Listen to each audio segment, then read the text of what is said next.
For many urban Americans who frequently fight through traffic while they choke on exhaust fumes, the automobile has been a major contributor to their city's pollution problems. Yet they have forgotten, or rather never knew, that the predecessor of the automobile was also a major polluter. The faithful, friendly horse was charged with creating the very problems today attributed to the automobile: air contaminants harmful to health, noxious odors, and noise. At the beginning of the 20th century, in fact, writers in popular and scientific periodicals were decrying the pollution of the public streets and demanding the banishment of the horse from American cities in vigorous terms.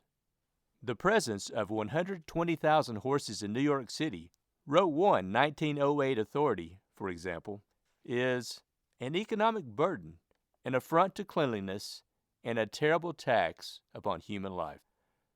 The solution to the problem, agreed the critics, was the adoption of the horseless carriage. Today, we call that the automobile. Horse pollution in cities at the turn of the last century, on tonight's show.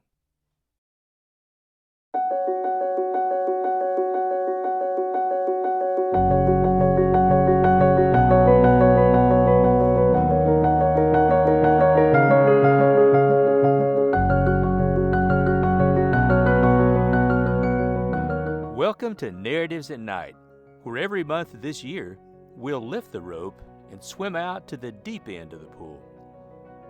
I'm Mike Reagan, your host, and here is tonight's show.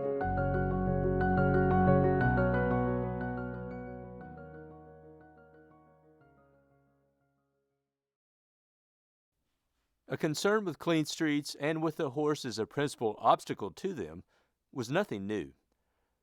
European cities had shown concern for the problem as early as the 14th century, as had American cities from their beginnings. But it required a more statistically minded age to measure the actual amount of manure produced by the horse. Sanitary experts in the early part of the 20th century agreed that the normal city horse produced between 15 and 30 pounds of manure a day, with the average being something like 22 pounds. In a city like Milwaukee in 1907, for instance, with a human population of 350,000 and a horse population of 12,500, this meant 133 tons of manure a day, for a daily average of nearly 3/4 of a pound of manure for each resident. Or, as health officials in Rochester, New York, calculated in 1900, the 15,000 horses in that city produced enough manure in a year to make a pile 175 feet high, covering an acre of ground, and breeding 16 billion flies, each one a potential spreader of germs. Milwaukee and Rochester resembled other American cities in 1900 in having thousands of horses at work in their streets, even after the automobile and electric streetcar had been introduced. Chicago had 83,330, Detroit 12,000, and Columbus 5,000.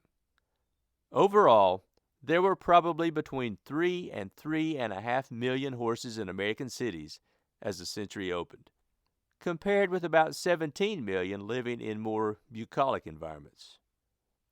The ratio of horses to people was much higher in cities where traction lines were not yet completely electrified. In 1890, even after electrification had already begun, 22,000 horses and mules were still required simply for pulling streetcars in New York City and in Brooklyn, with a total of 10,000 performing similarly in Philadelphia and Chicago. 10 years earlier, when New York and Brooklyn had counted no electric railways and 1,764,168 souls, they had a total equine population of 150,000 to 175,000. To a great extent, 19th century urban life moved at the pace of horse-drawn transportation, and the evidence of the horse was everywhere. In the piles of manure that littered the streets, attracting swarms of flies and creating stench, in the iron rings and hitching posts sunk into the pavements for fastening horses' reins, and in the numerous livery stables that gave off a mingled smell of horse urine and manure, harness oil, and hay.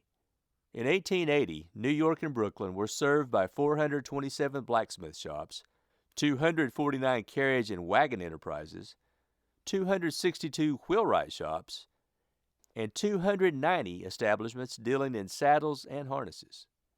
They were eminently necessary. On a typical day in 1885, an engineer, Francis V. Green, making a study of urban traffic conditions, counted 7,811 horse-drawn vehicles, many with teams of 2 or more horses, passing the busy corner of Broadway and Pine Street. While some of these conveyances were fine carriages drawn by spirited teams, the most common city horses were commercial or work animals. City streets were crowded with large team-pulled drays guided by husky and colorfully profane drivers, and piled high with heavy freight. Among these, single-horse spring wagons twisted their way, making deliveries of ice, milk, and goods of every kind to residential areas. Their sides were often brightly decorated with advertisements, catching the eyes of passers-by and of the riders in the many omnibuses and hacks plying their routes. The horse remained essential in urban civilization even after the development of the steam engine. As The Nation noted in 1872, though great improvements had been made in the development of such agents of progress as the railroad, the steamboat, and the telegraph, modern society's dependence on the horse had grown almost pari passu with our dependence on steam. For it was the horse who fed the railroads and steamboats with passengers and freight, and who provided transportation within the cities. Yet this hard-working animal, so vital to the functioning of urban society, posed problems that were recognized by even the earliest American city dwellers. The question of clean streets was most obvious. In 18th century Boston and New York, money was allocated by the city fathers for street cleaning, and householders were required to sweep the road in front of their doorways. Cities made sporadic attempts during the mid-19th century to mechanize the tasks of sanitation. In 1855, New York introduced street sweeping machines and self-loading carts, and in 1865, urban entrepreneurs formed the New York Sanitary and Chemical Compost Manufacturing Company for the purpose of cleansing cities, towns, and villages in the United States with several varieties of mechanical devices adapted to the task. By 1880, almost all cities, over 30,000 in population, employed street cleaners. American cities made their most sustained efforts to clean the streets under the stimulus of the fear induced by epidemics of cholera, smallpox, yellow fever, or typhoid. Many 18th and 19th century medical authorities believed that such diseases were caused by a combination of certain atmospheric conditions and putrefying filth, among which horse manure was a chief offender. In 1752, Boston selectmen allocated extra funds to clean the streets because of the fear that street dirt might contain smallpox infection. And in 1795, during the yellow fever season, town officials invited neighboring farmers to collect the manure from the streets free of charge. The city fathers of New York, faced by the threat of cholera in 1832, made special efforts to cleanse the cobblestones, thereby divesting the city of that foul aliment on which the pestilence delights to feed. But, unless jolted by rampant disease, city authorities and citizens tolerated a great deal of that filth in their streets. One reason, perhaps, was a reluctance to spend money on such an unsatisfying, if crucial, municipal effort. Some cities tried to cover the cost of street cleaning by selling the manure for fertilizer. In 1803, the New York Superintendent of Scavengers expended about $26,000 for street cleaning and realized over $29,000 from the sale of the manure collected. Despite this instance of profitable purifying, however, paid scavenging did not generally achieve great results. In those cases where private contractors were responsible for cleaning the streets, citizens often complained that they neglected other forms of rubbish and only collected the saleable manure. Nor did a shift to public sanitation service improve things. Officials of post-Civil War years often reported that street dirt was becoming too mixed with other forms of litter to be sold as fertilizer. Moreover, whatever the sellable quality of the street refuse, urban sanitation departments during the 19th century were notoriously inefficient. Vexed by graft and corruption, they were staffed by, quote, old and indigent men, prisoners who don't like to work, and persons on relief. Street cleaning, therefore, remained largely inadequate, and one is thus not surprised to discover that newspapers, diaries, and governmental reports abound with complaints about the problems created in the city by horse manure left in the public thoroughfares. Manure collected into unattended piles by the street cleaners bred huge numbers of flies and created pestilential vapors. Manure was sometimes carried from wealthy residential neighborhoods and dumped in poor neighborhoods, where it was left to rot. Streets turned into virtual cesspools when it rained, and long-skirted ladies suffered the indignity of trailing their hems in liquefied manure. In London, ladies and gentlemen were aided in their navigation through a sea of horse droppings by crossing sweepers, but no such group appeared in more democratic American cities.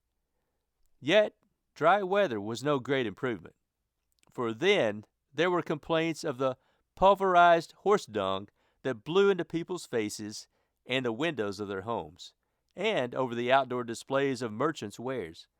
The coming of paved streets accelerated this problem, as wheels and hooves ground the sun-dried manure against the hard surfaces and amplified the amount of dust. And then there was noise. In many American cities, early paving consisted largely of cobblestones, on which the clopping and clanking of horses' iron shoes and the iron-tired wheels of carts and wagons created an immense din. Benjamin Franklin complained in the late 18th century of the, quote, thundering of coaches, chariots, chases, wagons, drays, and the whole fraternity of noise that assailed the ears of Philadelphians. Similar comments about urban noise were made by travelers in other cities. Attempts were made quite early to quiet the clamor. In 1747 in Boston, the town council banned traffic from King Street so that the noise would not distract the deliberations of the General Court.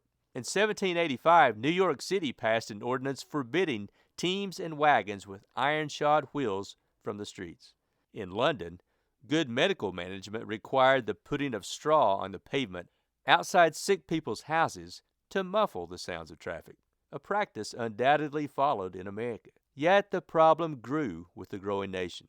As late as the 1890s, a writer in Scientific American noted that the sounds of traffic on busy New York streets made conversation nearly impossible, while the author William Dean Howells complained that the sharp clatter of the horse's iron shoes on the pavement tormented his ear. If the horse, by his biological necessities, created problems for the city, in turn, was a harsh environment for the animal whose possession had once been the mark and privilege of nobility. The horse belonged to the open spaces and the battlefield. In an urban setting, he was, with rare exception, a drudge. City horses were notoriously overworked. The average streetcar nag had a life expectancy of barely 2 years, and it was a common sight to see drivers and teamsters savagely lashing their overburdened animals. The mistreatment of city horses was a key factor in moving Henry Bergh to found the American Society for the Prevention of Cruelty to Animals in 1866. When released from harness, the working steed usually was led to a crowded and unsanitary stable without adequate light or air. Only the pleasure horses, kept by the city's swells to drive handsome rigs in the park, had access to the green fields enjoyed by their country cousins. Many overworked, mistreated urban horses simply died in the city streets. Moreover, since asphalt-paved or cobbled streets were slipperier than dirt roads, horses often stumbled and fell. An unfortunate beast who broke a leg in this way was destroyed where it lay. In order to minimize the risk of stumbles, Some veterinarians recommended that city draft horses be shod with rubber-padded horseshoes, but few owners followed this advice. A description of Broadway appearing in the Atlantic Monthly in 1866 spoke of the street as being clogged with dead horses and vehicular entanglements. The equine carcasses added fearsomely to the smells and flies already rising in clouds from stables and manure piles. In 1880, New York City removed 15,000 dead horses from its streets. And as late as 1912, Chicago carted away nearly 10,000 horse carcasses. A contemporary book on the collection of municipal refuse advised that, since the average weight of a dead horse was 1,300 pounds, trucks for the removal of dead horses should be hung low to avoid an excessive lift. The complaint of one horse lover that, in the city, the working horse is treated worse than a steam engine or sewing machine was well justified. By the 1880s and 90s, the immense population growth of American cities, the need for improved urban transportation to keep up with the geographic spread of communities, and a growing awareness of the need for better sanitation in the interest of public health, all emphasize the drawbacks of the horse as the chief form of urban locomotion and spurred a search for alternatives. The first major breakthrough came with the development of the cable car and the electric trolley car in the late 1880s. Traction companies were quick to substitute mechanical power for animal power on their streetcar lines. Writing in Popular Science Monthly in 1892, United States Commissioner of Labor Carroll D. Wright maintained that electric power was not only cheaper than horsepower, but also far more beneficial to the city from the perspective of health and safety. The presence of so many horses constantly moving through the streets, wrote Wright somewhat ponderously, is a very serious matter. The vitiation of the air by the presence of so many animals is alone a sufficient reason for their removal, while the clogged condition of the streets impedes business and involves the safety of life and limb. While electric power transportation began to make inroads on the horse's domain, improvements in the gasoline engine made it clear that the automobile would soon be a viable alternative. Even the bicycle craze of the 90s reminded many that horseless commuting was possible over reasonable distances. Horse lovers became defensive about the future of the horse.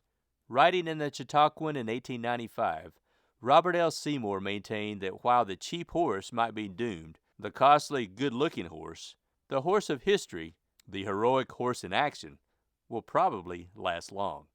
"Can you imagine," asked Seymour, "Napoleon crossing the Alps in a blinding snowstorm on a bicycle, or Alexander riding heroically at the head of his armies in a horseless carriage?" It is hard to blame Seymour for not having the prophetic gift to foresee tank commanders dashing ahead of their squadrons. A more fundamental error seems to have been made by a writer in Lippincott's magazine who insisted that since Americans are a horse-loving nation, the widespread adoption of the motor-driven vehicle in this country is open to serious doubt.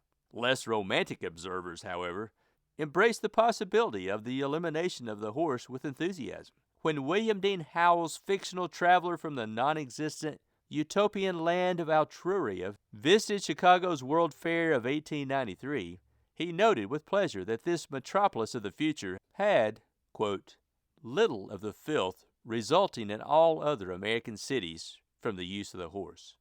During the opening years of the 20th century, the movement towards salvation by internal combustion continued to gather headway. Such popular journals as Harper's Weekly, Lippincott's Magazine, and The Forum, as well as more specialized periodicals like American City, Horseless Age, Motor, and Scientific American, were filled with articles extolling the automobile and the motor truck and disparaging the horse. There were several lines of attack. One of the most common was economic analysis, which argued, as did one writer in Munsey's magazine, that, quote, the horse has become unprofitable. He is too costly to buy and too costly to keep. Articles such as these computed the expense of the horse cost of living and compared it unfavorably to the expense of automobile upkeep. Other articles pointed out the advantages the motor truck had over the horse in hauling freight and in preventing traffic tie-ups by moving faster. One writer in American City noted that the good motor truck, which was immune to fatigue and to weather, did, on the average, of 2.5 times as much work in the same time as the horse, and with 1/4 the amount of street congestion. The writer stated, "It is all a question of dollars and cents. This gasoline or oats proposition. The automobile is no longer classed as a luxury. It is acknowledged to be one of the great time savers in the world." But a second and equally, if not more, convincing argument for the superiority of the motor vehicle over the horse rested on the testimony that the automobile was a better bet from the perspective of public medicine. "The horse in the city is bound to be a menace to a condition of perfect health," warned Dr. Arthur R. Reynolds, superintendent of the Chicago Health Department in 1901. Public health officials in various cities charged that windblown dust from ground-up manure damaged eyes and irritated respiratory organs, while the noise and clatter of city traffic aggravated nervous diseases. Since, noted Scientific American, the motor vehicle left no litter and was always noiseless or nearly so, a judgment hard to understand if one has heard a primitive auto engine, the exit of the horse would benefit the public health to an almost incalculable degree. Also blamed on the horse were such familiar plagues as cholera and typhoid fever, and intestinal diseases like dysentery and infant diarrhea. The reason why the faithful horse was adjudged guilty was that such diseases were often transmitted by the housefly, and the favorite breeding place of the fly was the manure heap. In the late 1890s, insurance company actuaries discovered that employees in livery stables and those living near stables had a higher rate of infectious diseases, such as typhoid fever, than the general public.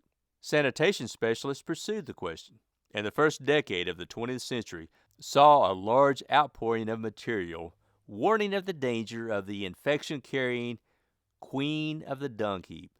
The most obvious way to eradicate the typhoid fly, as the carrier was called by L.O. Howard, chief of the Bureau of Entomology of the Department of Agriculture and a leader of a campaign to stamp out flies, was to eliminate the horse. Writing in Appleton's magazine in 1908, Harold Bowles entitled his article, "The Horse versus Health." In a thoroughgoing assault, he blamed most of the sanitary and economic problems of the modern city on the horse, and essayed to calculate the savings if all horses were replaced by automobiles and motor trucks. His figures were arrived at by an intriguing formula. According to Bowles, 20,000 New Yorkers died each year from maladies that fly in the dust, created mainly by horse manure. He estimated the monetary value to the community of these people's lives, plus the cost of maintaining hospitals to treat them, and laid the entire bill on the withers of the inoffensive horse. To this sum, he added the cost of street cleaning and rubbish disposal.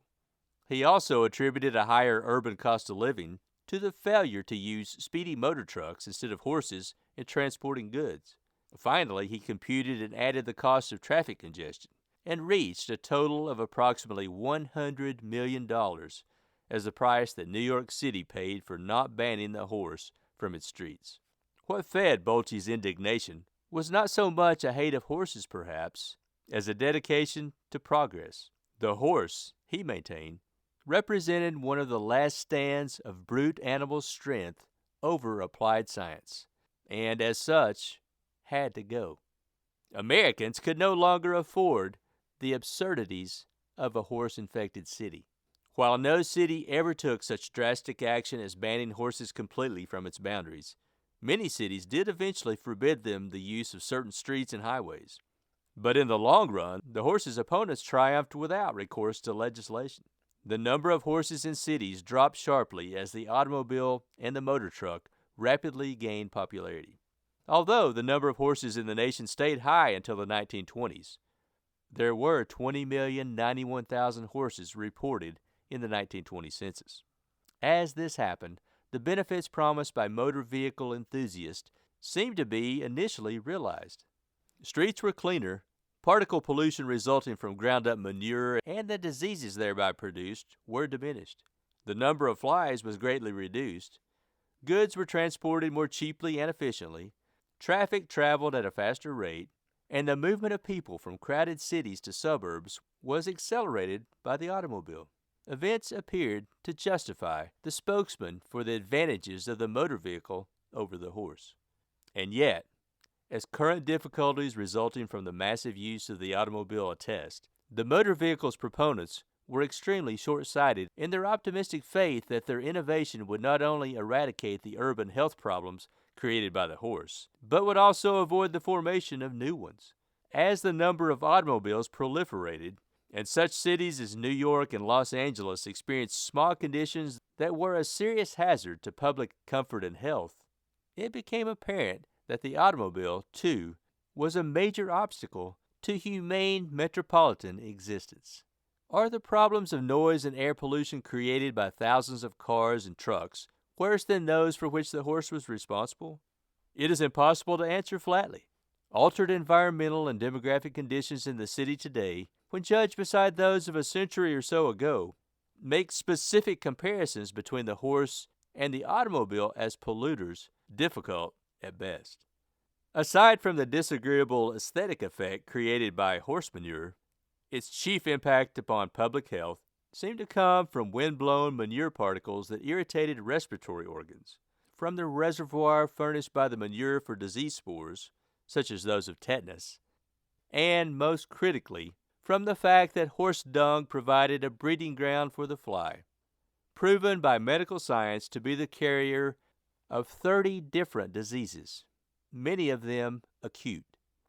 The pollution created by the automobile, on the other hand, is also aesthetically displeasing.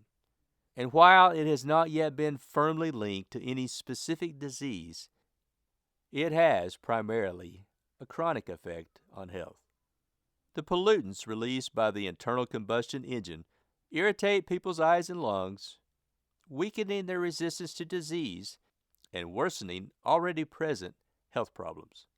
The immense number of automobiles in cities today has produced environmental difficulties that could eventually generate problems that will dwarf those produced by horses in the cities of the past. But the narrowness of vision of the early automobile advocates and their conviction that their machines would make urban life more tolerable can be understood not as their failing alone. Most Americans, when informed of some technological advance that promises to alter their lives for the better without social cost, rush to embrace it. Second thoughts come later. We are only now learning to weigh the biological and other costs of new inventions with some caution. The career of the automobile has been one element in our education. Horses may be gone from city streets, but the unforeseen problems created by their successors still beset us.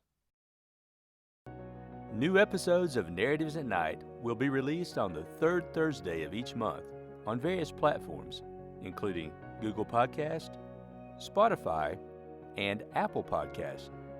If you really like this podcast, go to Apple Podcast and give the show a 5-star rating and help the podcast grow its listenership. To hear more samples of my work, go to voiceswithmike.com. Have a great evening.